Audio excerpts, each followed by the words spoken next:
Hello everybody, it's Ann York, and I want to do a thought experiment with you. Credit to Derek Jensen for this one. Imagine you worked in a place your whole adult life, and then you get fired.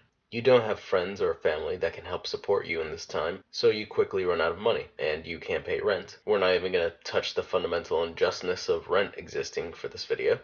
What happens if you don't pay the rent? Well, the landlord evicts you, obviously. And what happens if you say, whatever, throw the eviction notice in the trash and refuse to leave? Then a cop comes and kicks you out of your apartment. But wait, a cop? An armed agent of the state with full authority to commit violence against you is coming to make you leave your place? The hell? And what happens if you tell him, fuck off, I need a place to live, I'm not leaving? Then he uses force to make you leave. What if you resist? Then he puts you in handcuffs and takes you to jail. And what if you resist hard enough? Then he shoots you with the intent to kill you. Take another scenario. Imagine it's right after you lost your job and have no money and you're hungry, so you go into a store, grab a banana, and eat it. What happens?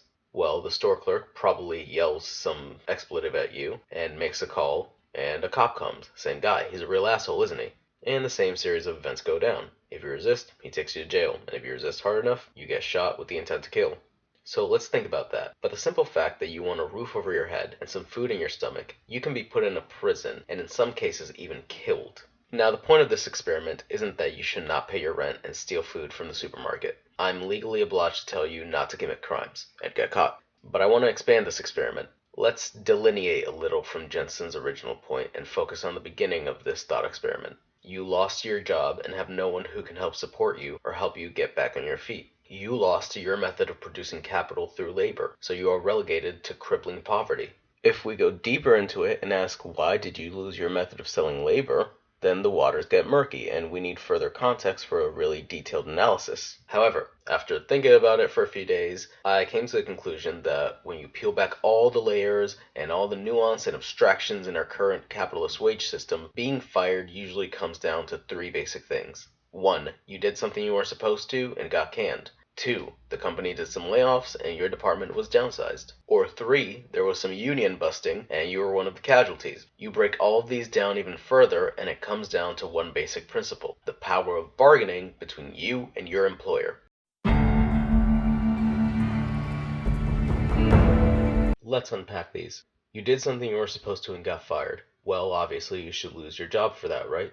Well, putting aside the fact that suggesting a person should starve on the streets for doing something wrong is completely horrid, what's considered doing something wrong is rather subjective and up to the discretion of the employer. For example, in many video game production companies, an industry known for its aggressive anti-union actions and mistreatment of employees, you could be fired for developing games on your free time because the anti-competition clauses are so strict.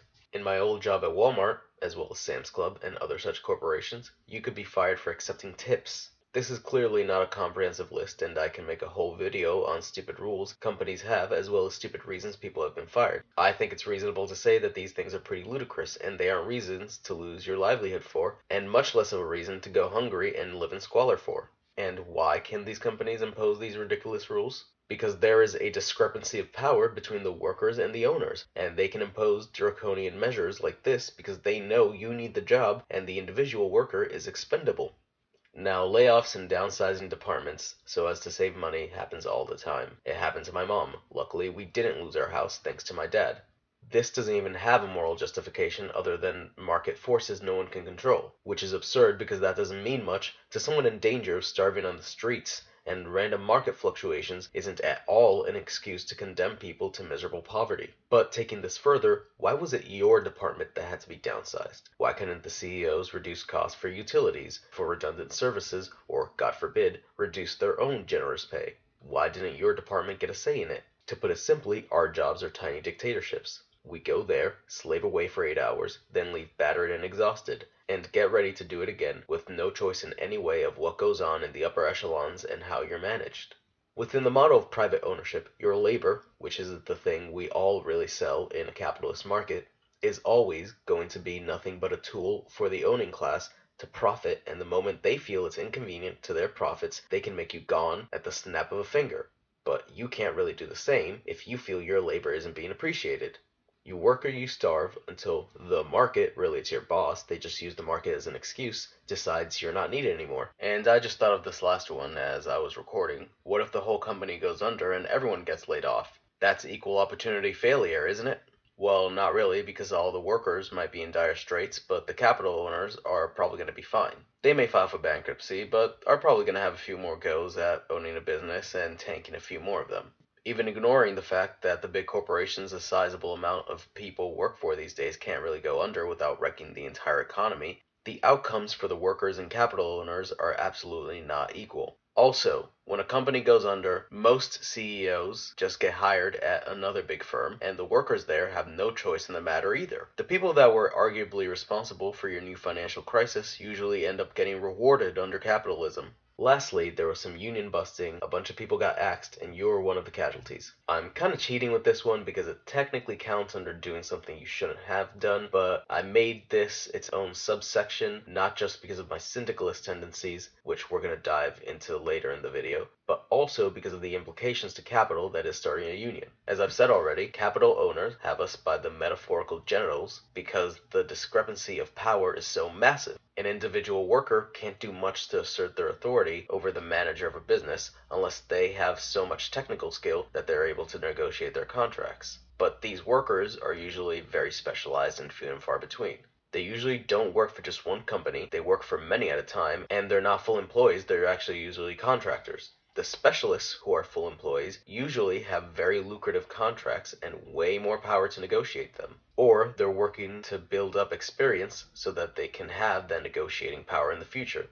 The average worker doesn't have that luxury. And by the way, I'm going to make a distinction here between modern trade unions like the AFL-CIO, which are very hierarchical, bureaucratic organizations that don't really represent workers and actually often collaborate with the management of industry, as opposed to decentralized, bottom-up democratic labor unions, or syndicates as I refer to them. When I say union, I'm talking about these decentralized organization of workers. So, for future reference, a union or syndicate is a collaboration of workers of a certain trade or multiple trades meant to bargain for their rights in opposition to management and the capital owners. Where normally demands and power are enforced from the top down, this is the workers trying to enforce their collective power from the bottom up. And this is where I bring it back to Jensen's original point, that power can only be directed from the top to the bottom. He said violence, but as we all know, power and authority are always enforced through violence. Only real political power is through the barrel of a gun, blah blah blah. So power is effectively synonymous phrasing. This is why I make a distinction between forming unions and any other random reason people are fired. Because forming a union is workers coming together, consolidating their individual power, and directing it upwards. That's why union busting and anti-union sentiment is so pervasive, even though in many cases it's technically illegal in private enterprise and nothing is done about it.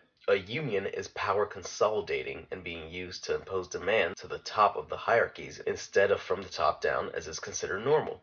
That is the crux to all of this, the discrepancy of power between the workers and the ruling class, and how the ruling class does everything in its power to maintain this hierarchy and keep you in servility. And when you try to defy that holy hierarchy, they will come down on you and your coworkers with the power of God. Before I finish this section, I'll quickly address some of the counter-arguments to this little experiment. The first is from the libertarian side of the room.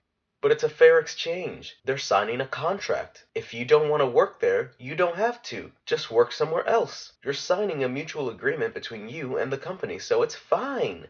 For one, this is ridiculous because a contract is an agreement of mutual cooperation between two equal parties who have something to offer each other. An employer and an employee are not equal parties. The employer has way more leverage and way more power to negotiate than the worker. So no matter where they choose to work, it is not an equal trade because a worker has the option of work or starve, while an employer has the option of telling the worker to piss off for any reason, and even if they can't find any workers for whatever reason, which is basically impossible in the current economy, they have many more options with their existing capital.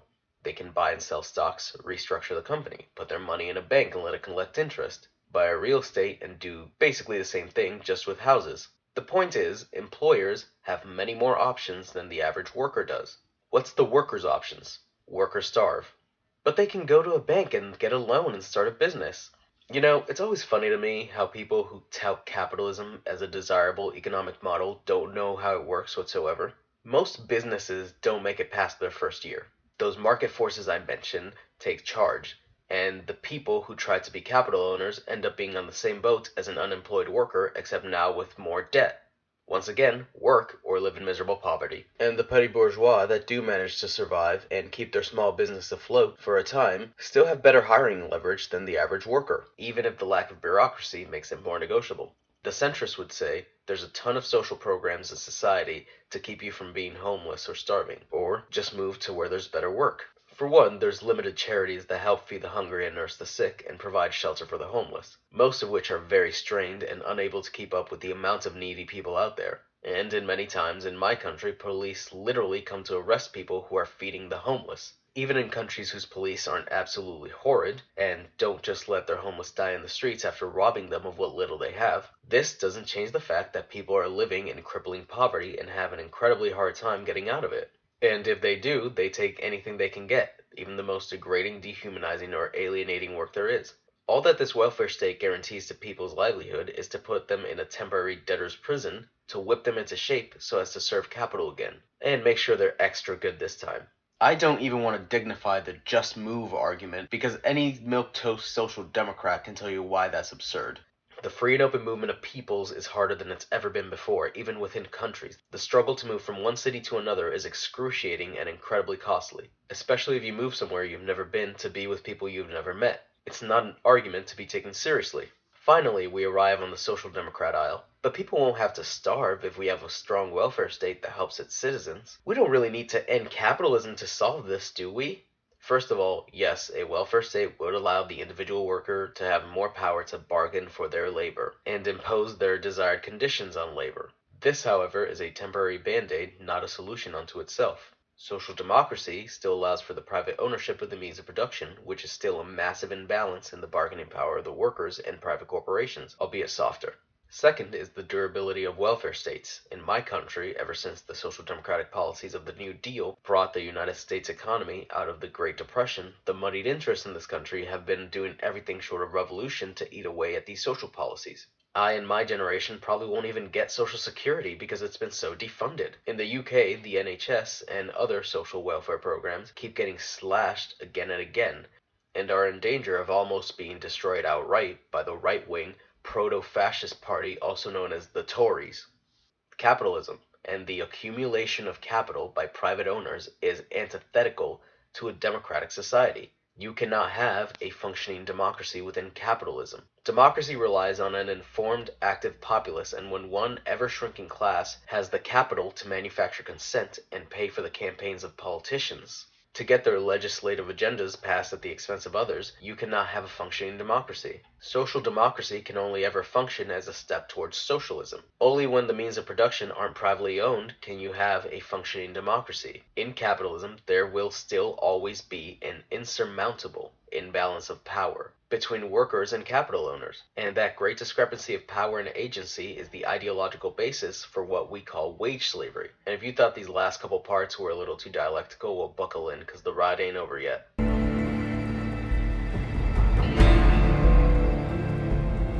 So the concept of wage slavery isn't hard to understand. As I laboriously strive to clarify in this video, wage slavery is the condition where the imbalance in power and agency between the working class and owning class is so great, and the workers so dependent on selling their labor to the owning class, that it's comparable to slavery. Labor is something fundamental to us and to our happiness and satisfaction as people. Noam Chomsky pointed this out pretty well when he talked about the average Trump voter, a white man who wants to bring back the coal mines so he can work in them. People would rather work in a coal mine, a very unpleasant line of work as you can imagine, than take a handout from the government. That's how much they value their own labor. This is one of the great injustices inherent in capitalism. When a worker sells their labor to a capital owner, they are selling themselves. They're selling their time, their energy, the very thing that defines them as a human being. It's given away to make money for someone else. When you sign a contract of employment, you are essentially selling yourself to the owners to become their indentured servant for an agreed-upon period of time. The capitalist free market is a regional slave auction, and if neoliberals got their way, it'd be a worldwide slave auction. And what's the reason for why we sell ourselves into slavery en masse? Why do we do this to ourselves? The obvious answer is because we need to make money or we live in miserable poverty and starve, as I've already explained. Well, without even asking what the fuck this arbitrary measurement we call money that we acquire and accumulate in order to have some semblance of perceived happiness in our lives, I'll ask a question with a less let's say convoluted answer. Why? Why does our survival and our independence rely on us selling ourselves to another person who just happened to accumulate enough capital so as to purchase this labor? The answer being because that person, by whatever means perceived legitimate by our society, owns the land or the building or the buildings or whatever property the business is founded on. The means of production are their private property, and as we've established, when one works for a capital owner, they are selling themselves to said capital owner. And so, because the means of production can't generate money without anyone working with them, at least before automation they couldn't, the worker sells himself to work the owner's machines not for his own benefit, but for the benefit of the owner, thereby becoming the property of the owner, and so making him no better than a machine he works. The business, when you remove all abstractions, is a machina, a machine. The gears, levers, and wheels of that machina are the infrastructure, the means of production, and the worker. This machina exists for one purpose: to make profit for and enrich the bourgeois ruling class. To the bourgeois, the devices and people in this machina are their property to do with as they please. So keep this in mind when I ask a fundamental question at the crux to all that I've been saying so far. What is property? Well, my comrades, as the great French thinker Pierre-Joseph Proudhon once proclaimed, property is theft.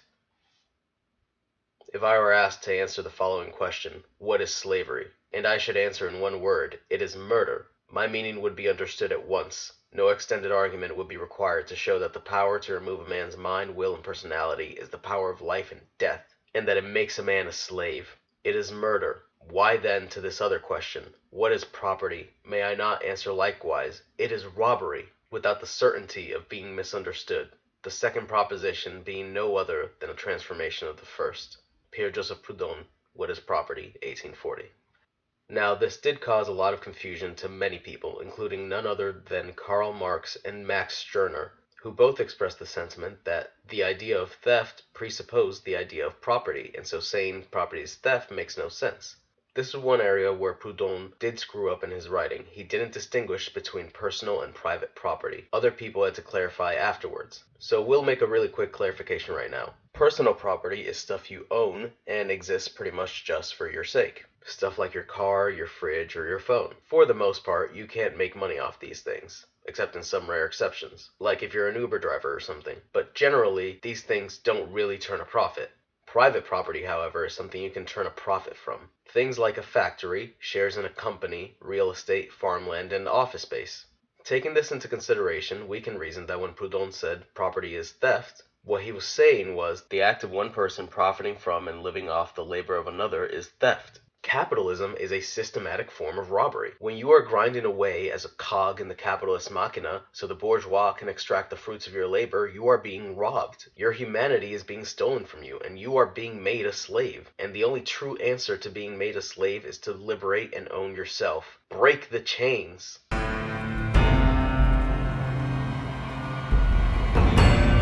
Now, the liberation of workers is easier said than done, and anarchists want to free the working class from the chains of capital and achieve a state of being known as self-ownership. This is as simple as it sounds, a state of being where a person is in complete control of their body and their life and not have it bonded to something like the accumulation of an arbitrary currency, as is the case with the current wage system. How we get to this state, though, is a complex question. The right libertarians, liberals, and capitalists would say that we can get to this by allowing as many different people as possible to become capital owners and make workers dependent on a diverse group of masters, more women drone pilots, as well as moving moderately left on some social issues as they arise. I hope I've made it very clear by now how utterly absurd this idea is. Now, anarchists and libertarian socialists argue, rightly I might add, that we can only achieve self-ownership via the public ownership of the means of production, equality between all, farmers owning the land they cultivate, and the general abolition of private property.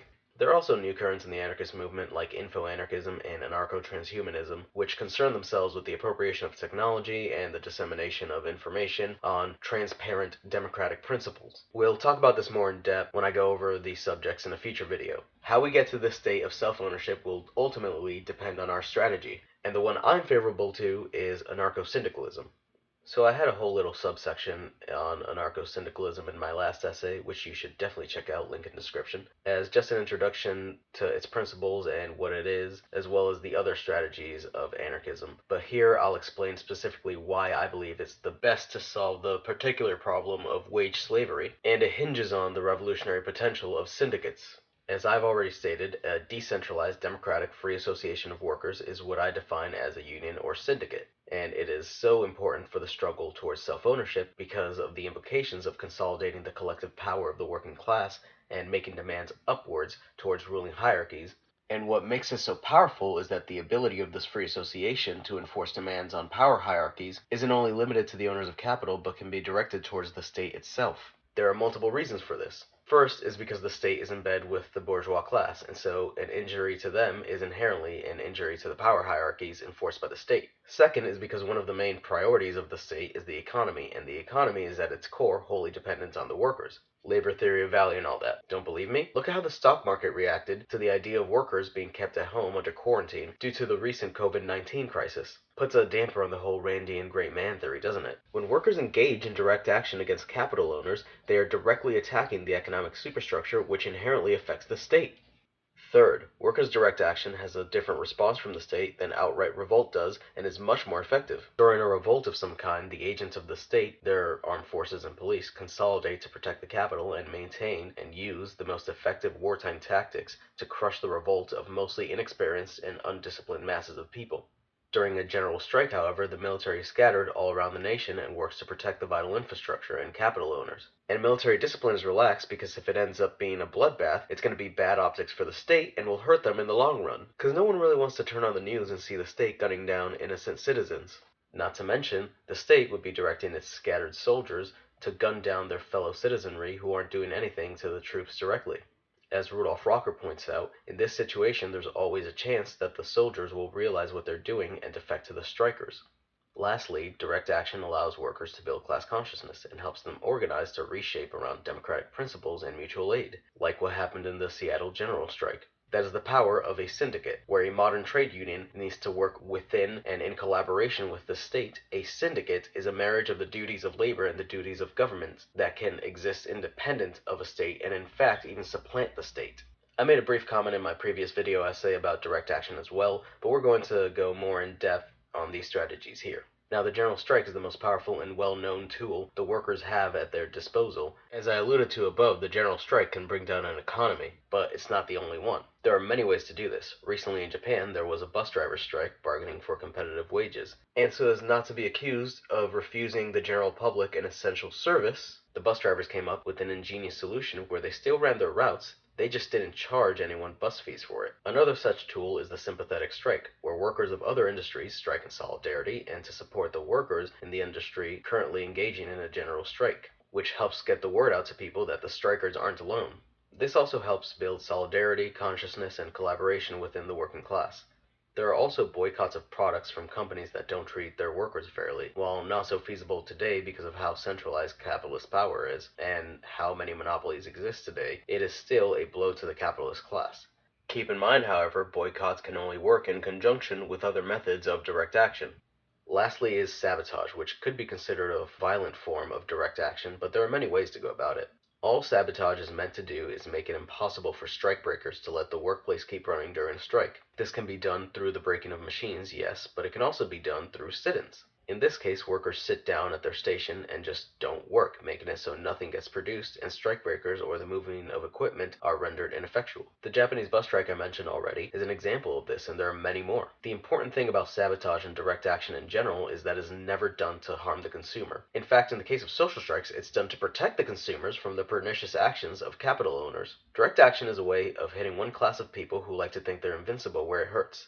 It is to the workers under capitalism what the peasant revolt was to the serfs in the days of feudalism. It's how we build the road to liberation and self-ownership. And in organizing the workers and fighting the struggle with them on the ground, they learn more and more, and their fervor for revolution and seeing a new way for society to move forward grows. All we need to do is keep building on the foundations that the anarchists, socialists, and union organizers that came before us helped establish.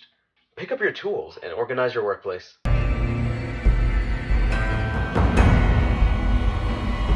Wage slavery isn't called so lightly. As Proudhon said, when we refer to slavery as murder, it's pretty easy to understand what someone means. And we anarchists and socialists need to work to put the idea in people's heads that wage labor is slavery. When a leftist says that, a person should understand that the wage system is the greatest force of oppression since the serfdoms of Europe. Consensual slavery is still slavery if it's under the coercive idea of work or starve. And for my social democrat friends out there, is this really what you think should be the penultimate goal in people's lives? Just accumulating currency? While also, and admittedly pretty admirably considering the rest of what we deal with, just letting people not die on the streets? But is that how low your bar is? Do you really have such a low opinion of humanity that you think that bare necessities are all we should be worried about and try to alleviate? Because if you think we can't reach for something greater, that we can't reach for a system based not on chasing money all our lives, but on actually bettering ourselves and bettering those around us, then why the hell are you even a leftist if that's how low you think of people? I think I've said all that needs to be said on this topic, so I'll end it with this, the preamble to the IWW Constitution. Hashtag based wobblies. The working class and the employing class have nothing in common. There can be no peace so long as hunger and want are found among millions of working people, and the few who make up the employing class have all the good things of life. Between these two classes, a struggle must go on until the workers of the world organize as a class, take possession of the means of production, abolish the wage system, and live in harmony with the earth. We find that centering the management of industries into fewer and fewer hands makes the trade unions unable to cope with the ever-growing power of the employing class. The trade unions foster a state of affairs which allows one set of workers to be pitted against another set of workers in the same industry, thereby helping defeat one another in wage wars. Moreover, the trade unions aid the employing class to mislead the workers into the belief that the working class have interests in common with their employers. These conditions can be changed and the interests of the working class upheld by an organization formed in such a way that all its members in any one industry cease to work whenever a strike or lockout is on in any department thereof, thus making an injury to one an injury to all. Instead of the conservative motto, a fair day's wage for a fair day's work, we must inscribe on our banner the revolutionary watchword, abolition of the wage system. It is the historic mission of the working class to do away with capitalism. The army of production must be organized, not only for everyday struggle with capitalists, but also to carry on production when capitalism shall have been overthrown. By organizing industrially, we are forming the structure of a new society within the shell of the old.